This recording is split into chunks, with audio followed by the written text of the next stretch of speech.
and squarely placing the blame in the hands of Netanyahu's cabinet and his administration and their policies of trying to maintain an apartheid state. Okay? 0 people looked at that and went, wow, what a fucking anti-Semitic thing to say. Why? Because it's the fucking paper of record in Israel. Okay? Sure, they're leftist liberals, but it is still a Zionist paper, and it is the paper of record. Commentator on how UCAN media overall has not been helping the humanitarian humanizing. crisis. Oh, this is great. I mean, friend of the show, Owen Jones, calls out war crimes and being committed in Gaza on both sides and how military aid contributes to the crisis in the Middle East. Happen because it's supporting what is a war crime. And that's what we should be talking about, is a war crime being committed with the support of the British government. This military contribution, by the way, is completely tokenistic. If anyone thinks it's going to do anything worthwhile, it won't. And I don't understand the framing of prevent all-out war in the region. It won't do any such thing, clearly. What it does show is that the British government will stand behind the Israeli state whilst it commits a war crime. Now, what's happening at the moment is collective punishment, which is illegal under international law. We were all horrified by the atrocities committed by Hamas against innocent civilians in Israel. What is now happening is illegal under the Geneva Convention. You cannot cut off... OK, let's just go back to these ships, though, because what we have there is a hospital ship. There's not... And certainly right, from the way that I... But the reason I'm frustrated about talking about that is... we witnessed the military... there's nothing... Medics, they didn't regard which side people came from. They treated them. And if we are about to see a humanitarian crisis on... Al Arabiya reports Israel's military has advanced a small distance into Gaza with its tanks. Oh, they're moving in. Increased scale, then that ship could be there to help out, Owen. This is too tokenistic a contribution to be worth commenting on. All it shows, the only significance of this, is that it shows the British government will unequivocally, unconditionally back Israel while it cuts off water, food and electricity, while it drops white phosphorus. People should Google white phosphorus. What it does is like raining fire on civilians. It sticks to your skin and burns it off. It's a war crime to use that against the civilian population. The British government's position is that it will support collective punishment against a population which is the size of Gaza of East London. It has 2.2 million people. 80% of them rely on international humanitarian assistance. 50% of them are children. 50% of children. They are hungry, desperate kids. They did not kill those people, those poor, innocent people in Israel. And the position of Britain is that the hundreds of Palestinian kids who have already died, more will be killed, as well as medics who are dying, as well as UN officials, journalists, the whole works. I think I would say need some balance here. We genuinely need a bit of balance here. I was talking to a Jewish friend this morning who lives in London and said that her daughter, who's Jewish, is in Paris, is not going out because she's so fearful. You've got WhatsApp groups in the Jewish community saying to people, don't go out because they're really worried about... I'm sorry, this is so fucking callous, dude. This is so callous. Like, this is crazy. Like, Jesus Christ, dude. Like, look, I don't want to say that people and their fears are ridiculous or unreasonable, but I cannot comprehend how you can see human suffering, like so much human suffering, and dial it back to like, well, you know, I got friends who are scared in Paris. I got friends who are scared here. Like, well, what do you think those kids are how do you think those kids are feeling? Are they not kids? Are they not real? Do they not have dreams? Do they not have family members? Do they not fear bombs being dropped on them? Like, how can you there is no equivalent here. Okay? There is no equivalent here. It's just, it blows my mind.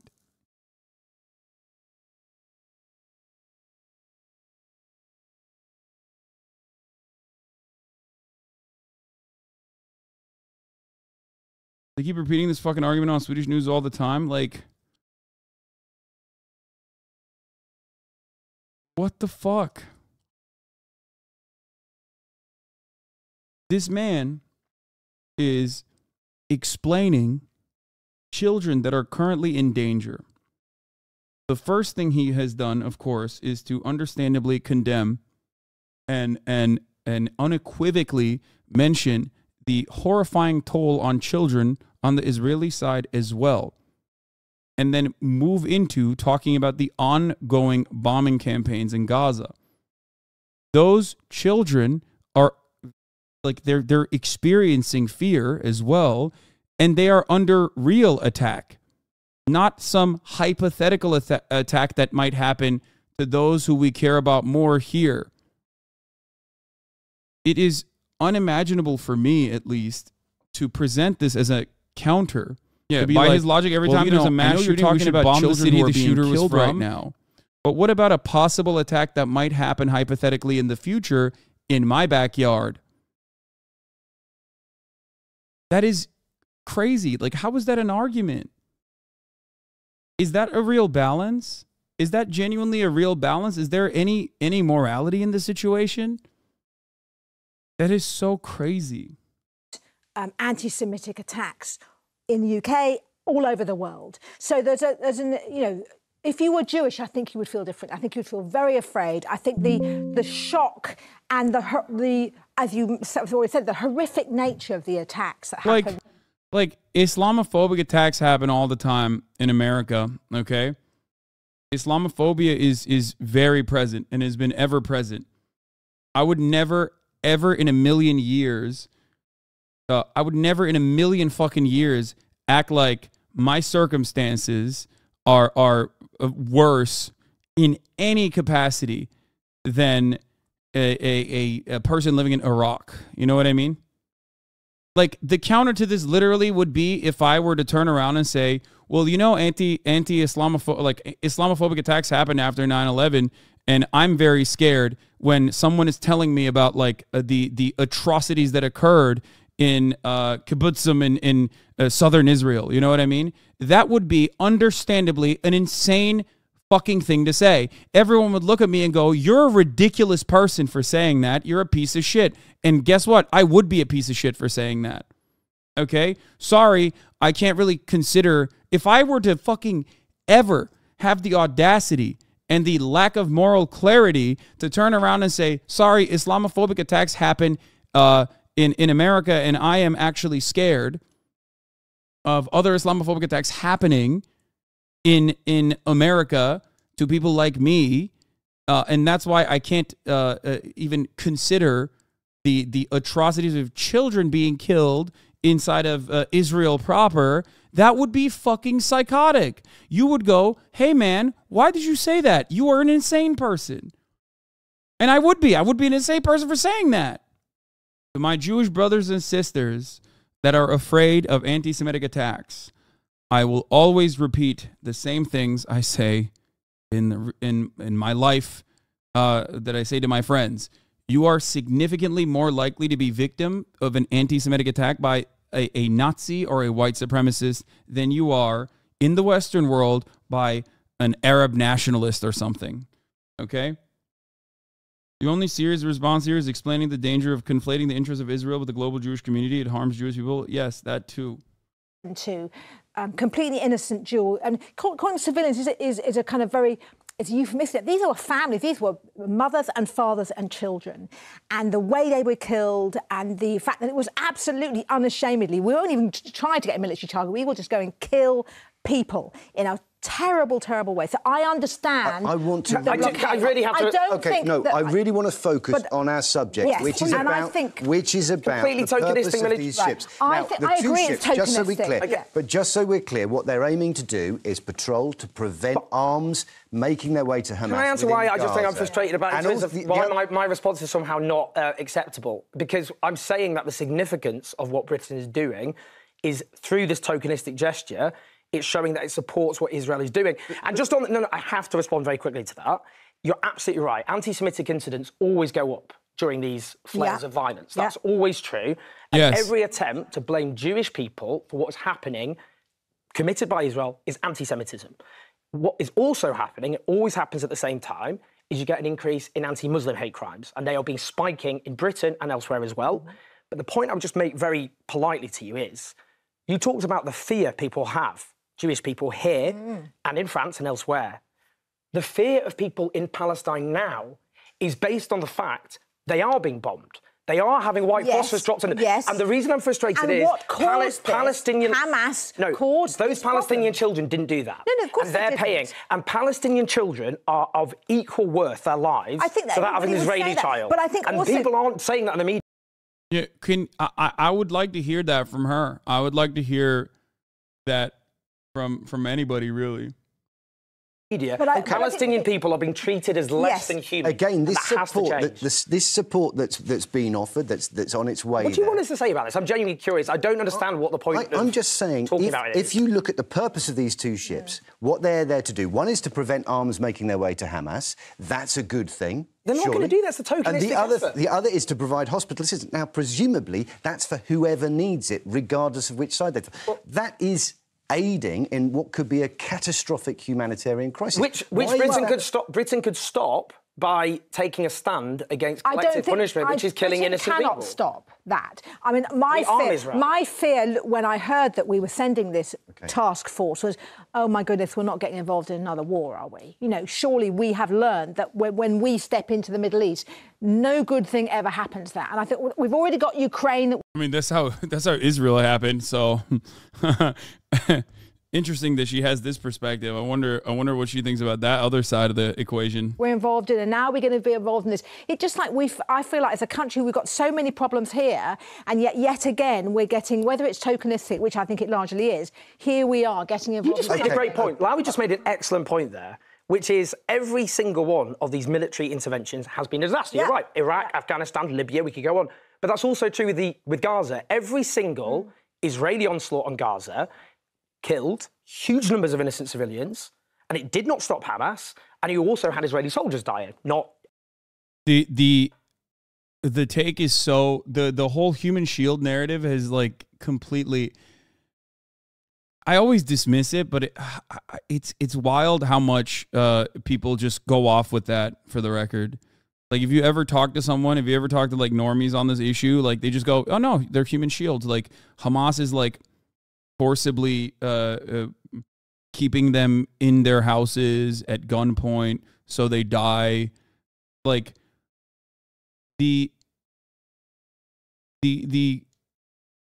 propaganda surrounding that is genuinely wild, and it's yet another way to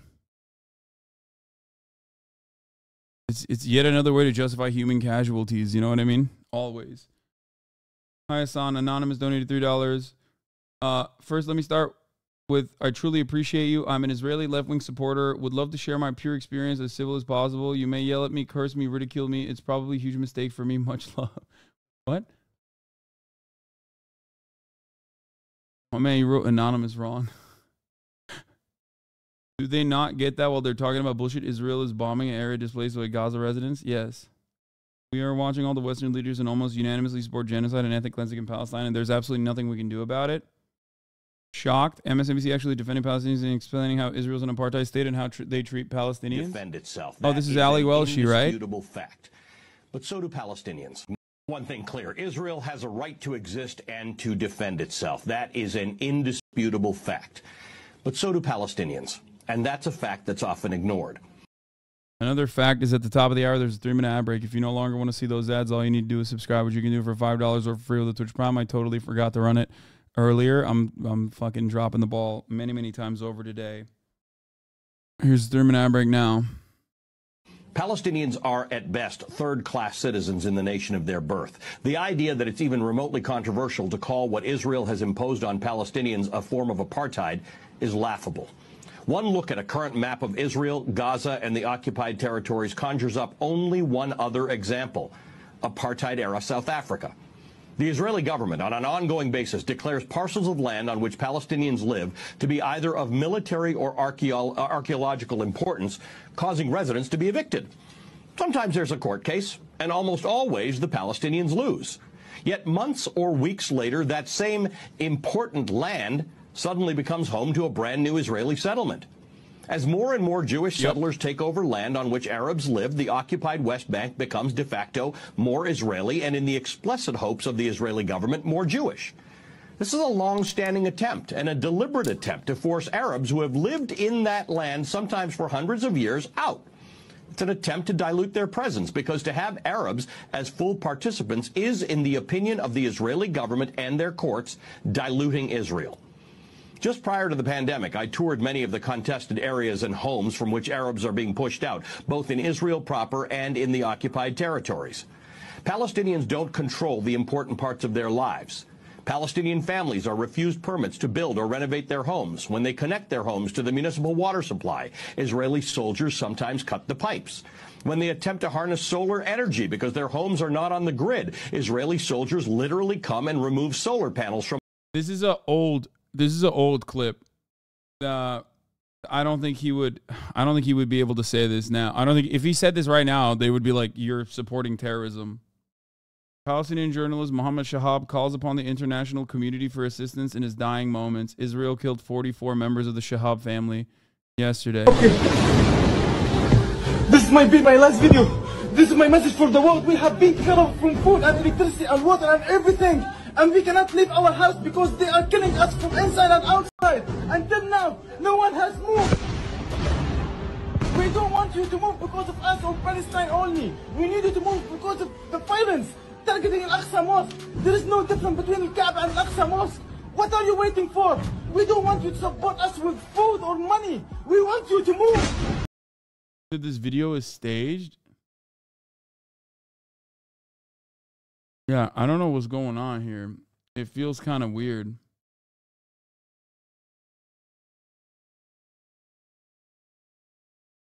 Staged, publisher admitted. Kind of gross.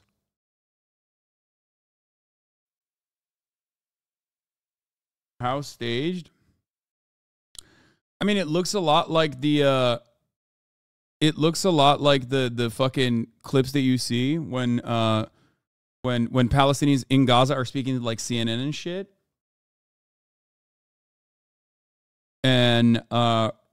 But it's like very weird that he's just like constantly looking down at, I mean, he's just like falling down and shit.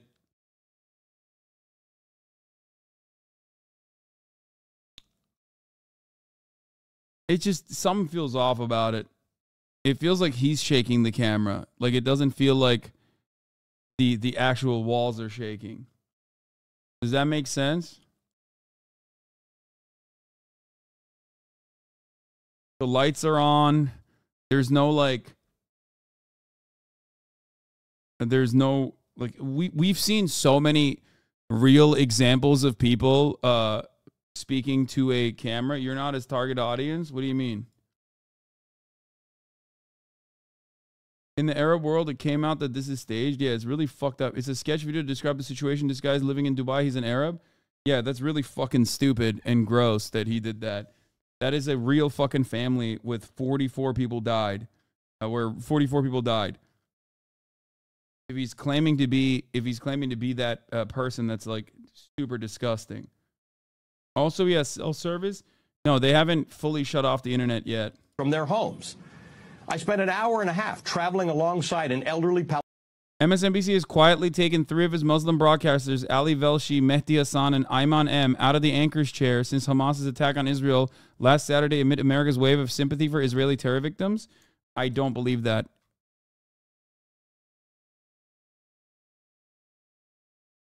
Jory was being too nice to Palestine on Wednesday, and MSNBC took her off for the rest of the week. Wait, really? That person was saying, I can't feel my legs, by the way. Palestinian woman who was being transferred between 3 ambulances from Gaza to the no man's land in between and then into Israel to get cancer treatment. 3 ambulances over the course of 1 mile, more than an hour to cross the border. That's how Gazans live. Without medical treatment because Israel prevents it. Without electricity much of the time because Israel prevents it. Without the ability to fish in the Mediterranean Ocean because Israel prevents it. Without an airport or a seaport because Israel prevents it. Like Israelis, Palestinians also have a right to exist and to defend themselves. But there is no one willing to help them do that. Not the Israeli courts, and not the U.S. government. What the U.S. also shares with Israel is the belief that Hamas, the political party that governs Gaza, is a terrorist organization that calls for the destruction of Israel. Hamas is supported by the majority of Palestinians in Gaza. Hamas may not be in the best long-term interests of the Gazans, but peace hasn't really worked out for them. Faced with an Israeli government which pens them into what has been called the world's largest open-air prison, dude, this is a fantastic assessment. They have chosen a government that most of us wouldn't prefer, one that is not given to negotiation and moderation and respect for its neighbor. Israel needs a new approach to the Palestinians, and America needs a new approach to Israel. After more than 7 decades of not just being deprived of land from which they were evicted, Palestinian frustration runs deep. It may be worth going deeper than what you may hear inside your bubble and understanding the depth to which the Palestinian people are subject to apartheid in their own land, deprived of basic necessities, and subject to relentless civil rights violations. This is not a secret. It's out there for you to see. You just have to look for it. Oof, that was really good. R.I.P. Muslims eat dick. Nice, man. Thanks. Usta, ben Türkiye'de yaşayan bir Filistinliyim. Bütün kuzenlerim öldürüldü. Bebekler dahil. Allah rahmet eylesin. Owen Jones was on Sky, gets shut down again when talking about Palestinian lives. Oh, this is the one I saw. Minister, Senior Labour MP Dame Margaret Hodge, and the author and Guardian columnist Owen Jones. I mean, I don't even know where to start. I mean, the stories that are coming out, and we're learning more and more about this. It is heartbreaking. It is sickening, as President Biden was saying.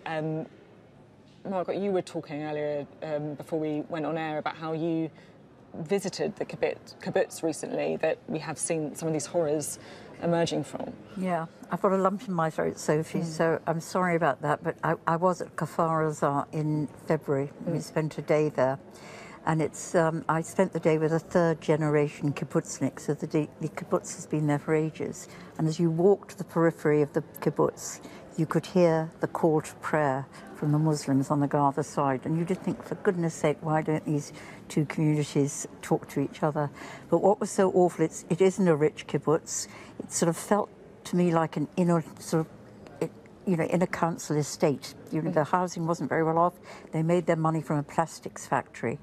And every home had a covering, so because they were used to bombs. They had a minute to get to the shelters. The covering was supposed to protect their homes. Now, what is so awful is the people I've travelled with had been in touch with the woman who showed us around, spent the day with us and showed us around, and she's been WhatsApping with us. And what we now realise is that probably the WhatsApps that came back weren't from her, they were from Hamas. And the idea that 40 babies were killed there, some of them beheaded, that homes were ruined, that adults were killed. We don't know how many are left of the people that we met there. It's just beyond horrible. And what is worse about it is I think it's going to get worse before it gets better. And I just, I haven't got relatives and friends there, but, obviously as a part of the Jewish community, everybody I talk to has got somebody they know there, a cousin, brother-in-law, a brother or sister, somebody is there. And this absolutely horrific bit of terrorism is condemned. Well, I condemn it. I stand by Israel. I was proud today that there was a standing ovation when Keir said he stands by Israel. And Israel has got the right to defend itself. I hope they do that within the rule of law. And what is particularly depressing for me, having been... I hope that they do that within the rule of law. Well, they're not. This is not a... When was this posted? 3 days ago. Okay. Well, to be fair, I guess it hadn't started at that point. It would be normal to speculate.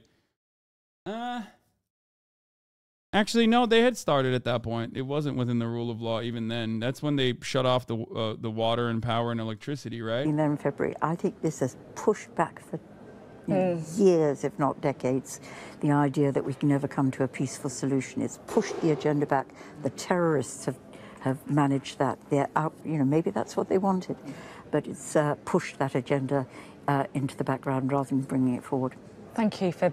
I know it must be really difficult after you've been there. You've met some of the people who are living there, and so thank you for sharing, you know, your experiences of it. It does bring it to life, what some of those horrors are that we've seen.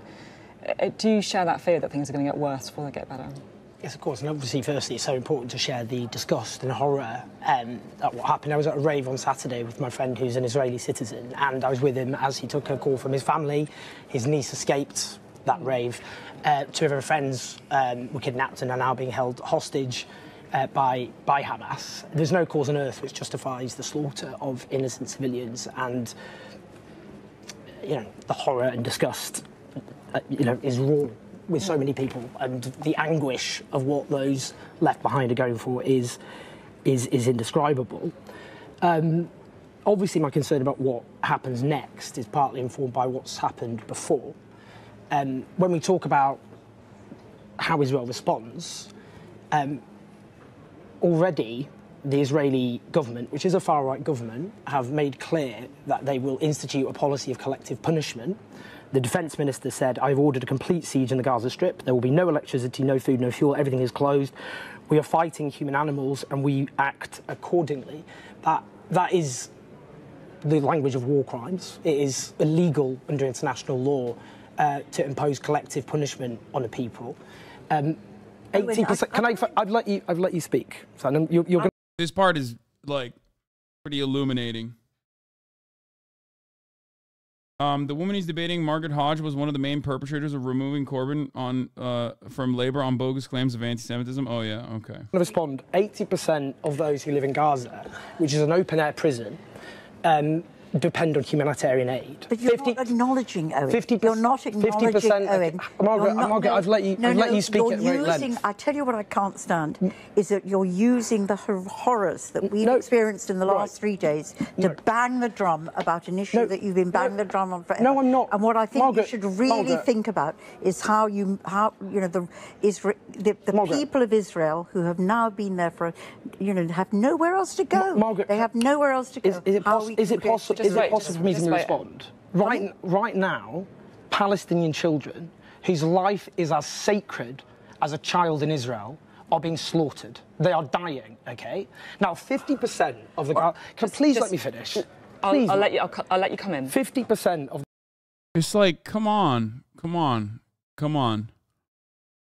You have to...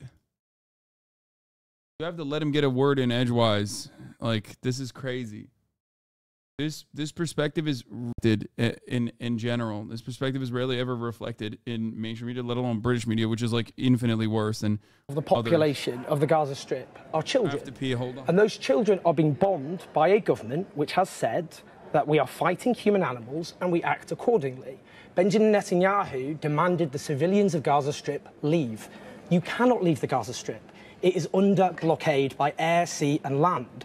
Now, 96%... Okay. Please let me finish. Yeah, I will, but... 96%, because Margaret spoke at length, 96% of those who have died in the last 15 years are Palestinians. And we cannot talk about what's happened because, when I spoke to my Israeli friend who took that call, for him, what he wants is this to never happen again. And that context for him was so important because unless there is a lasting peace, which does mean ending the occupation, and a policy of apartheid, and ending the murder of Palestinian civilians, then this will never end. Margaret. Well, all I would say is that Owen is completely and utterly ignoring what has happened over the last few days. I didn't ignore. You have ignored all. Owen, just wait. All you've talked about, Owen, is your obsession, the obsession with so many people around the issue around Palestine. It's been an obsession forever. And you should just think at the moment. If you were an Israeli sitting there... That's crazy. Oh, you've been obsessed with the, Palestinians? Like, really? That's your counter? I mean, I watched this already. But it is mind-numbing. How is this take a controversial one for real outside of the context of Netanyahu's very specific interest for Israel? Nothing that Owen is saying is controversial. The problem is you can't say uncontroversial things. You can't, guys, if you want to understand the attitudes that we have in the Western world in comparison to like attitudes that are allowed, sentiments that are allowed to be expressed even in Israel, okay? look no further than the treatment of the Harvard Students Association versus the Haaretz piece. The editorial piece by Haaretz in the first day of the Hamas actions inside of Israel proper was directly condemning and squarely placing the blame in the hands of Netanyahu's cabinet and his administration and their policies of trying to maintain an apartheid state. Okay? 0 people looked at that and went, wow, what a fucking anti-Semitic thing to say. Why? Because it's the fucking paper of record in Israel. Okay? Sure, they're leftist liberals, but it is still a Zionist paper, and it is the paper of record. Okay? Whereas that very same sentiment expressed by the Harvard Students Association was met with so much backlash. What is a paper of record? Like the New York Times is the paper of record. Do you understand?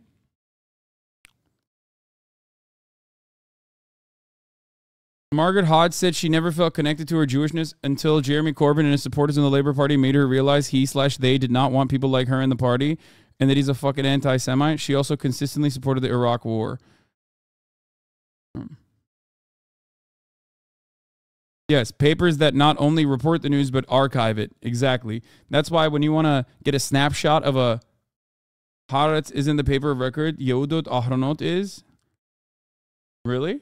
I thought Haaretz was the paper of record. I mean, Haaretz is the liberal leftist paper in Israel, but it is also the most it's the most populated. No, it's like even more populated than Times of Israel.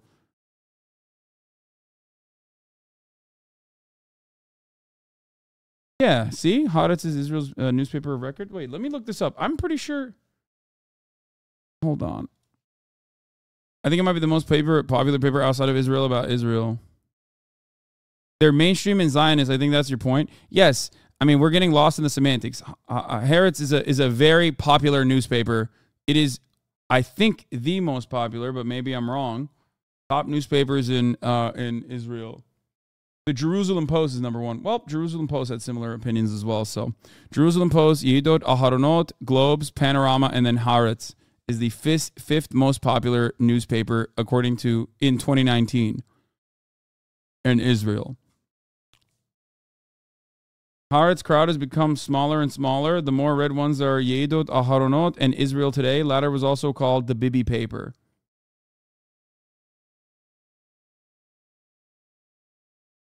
As of 2022, Haaretz has the 3rd largest circulation in Israel.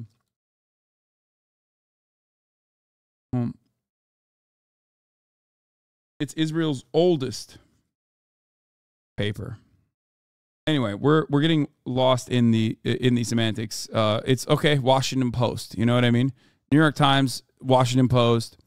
Imagine if they fucking wrote on 9/11, on the day of 9/11, that this is squarely a consequence of George W. Bush's like foreign policy and lack of interest in like listening to the fears, the very real fears.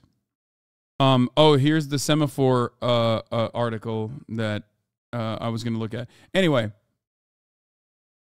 the notion that an incredibly popular, widely circulated newspaper and its editorial team can offer round condemnation and squarely place the blame on the Netanyahu administration for an attack of terror that Israel experienced, while that same exact sentiment expressed in America and the Western world is like immediately silenced, immediately shut down, immediately attacked, is crazy.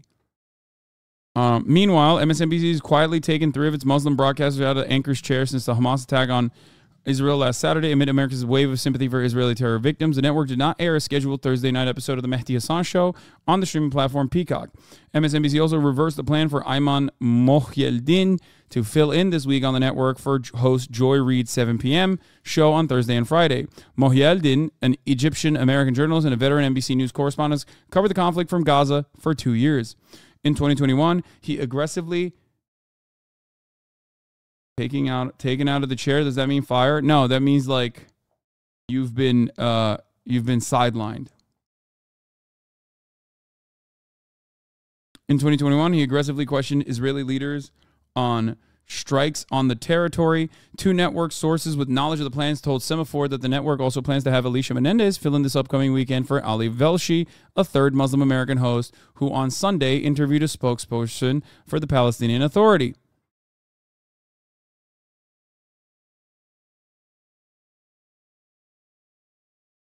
Some staff at MSNBC have been concerned by the moves, feeling that all three hosts have some of the deepest knowledge of the conflict. NBC says the shifts are coincidental, and the three continue to appear on air to report and provide analysis. A company official vehemently pushed back at any notion that either Hasan or Mohieddin were being sidelined in any way. Over the past several days, Mohieddin has appeared on several programs, such as MSNBC, as a guest, including shows hosted by Reed and Chris Hayes. While he did not host Reed's show, a network official said that the cable channel opted to stick with its more recognizable weekday hosts rather than hand over the reins to weekend anchors. Hasan's Peacock show is taped, and the network official said his show was shelved in favor of keeping coverage on MSNBC streaming service more up to date. Yeah, I think, to be fair, I mean, I don't know. It could be like they could possibly do it because they do have Hasan on other shows. It's not like they don't have him on other shows. And Hasan does have a Peacock show that's pre-taped, so it's not like that being substituted for live coverage does make sense. We have and will continue to cover the barbaric terrorist attacks on defenseless civilians in Israel last weekend and the tragic war that has provoked thoroughly and in all their dimensions. NBC executive. Oh, okay, maybe. Okay, that statement seems a little bit different then. Never mind. Okay, that comes across like you're fucking like it. Let me explain something. What he's saying is not incorrect. It's just that he mentions at this point the Israeli reaction as a secondary part, like a simple, like a natural reaction. The framing of it is like definitely not great. The moves come as especially when asked about specifically why you may or may not have shelved all three of your Muslim hosts that are some of your most well-versed on Palestine. But once again, like I said, I don't know because I know that they have been doing hits on other programs quite frequently, and it does make sense. They've been doing hits on other programs. They did the same thing with their black host when BLM started taking off. Wait, really? Ethnic cleansing is considered a compromise. Breaking. Wall Street Journal reports Egypt and the U.S. are nearing a deal to allow foreigners to leave Gaza through Egypt. Yes, mass displacement and refugee camps are in the future and seen as a more peaceful way to ethnically displace members out of Palestine, like human beings that live there. If you'd had family, I mean, here I am, I'm sitting here, and the people I visited, probably, I don't know how many of them are still alive. Are you saying they have no right to defend themselves? Are you saying they have no right to be? All you have argued is how, I've never supported the Netanyahu government. No. I've always been critical of that. But at this moment in time, this is the most horrific. This is the most horrific occasion and you condemn it. Do you even condemn it? I just opened in the strongest possible terms condemning the atrocity. But you don't think they have the right? I don't believe a military solution. You don't think they have a right to defend their state of Israel? The military solutions that have been pursued against the Gaza Strip have led to huge bloodshed. You don't think they have the right to defend themselves? I think a military attack on Gaza will lead to countless dead Israeli soldiers and huge numbers of civilians. They should allow the hostages to die. And I have to say, Margaret, when you said, it's very difficult to have a conversation if you just speak over each other. I don't think it's that nice to watch. You make me really angry because you're using this horror. No, Margaret, I'm going to come in. I am actually going to come in. Okay, right. I'm going to come in. Sorry. thank you, both of you, for speaking. No. We have to talk about the Palestinians being killed now. That's the point. That's not an obsession with the issue. I get that. But to say it's an obsession with Palestine when we're talking about Palestinian civilians who are being killed Thank right you now. very much for coming on the programme and having the debate. I utterly accept that with babies, children dying, both. And they both matter the same. With babies and children... To say that controversial is... I think it's pretty clear that with babies and children dying, emotions are running extremely high, and I actually think that this just demonstrates... Oh, come on, dog. Are you serious? When I try to talk about the killing of Palestinian children and innocent civilians, which is happening right now, Margaret Hodge blamed it on your obsession and obsession with so many people. The issue around Palestine has been an obsession forever.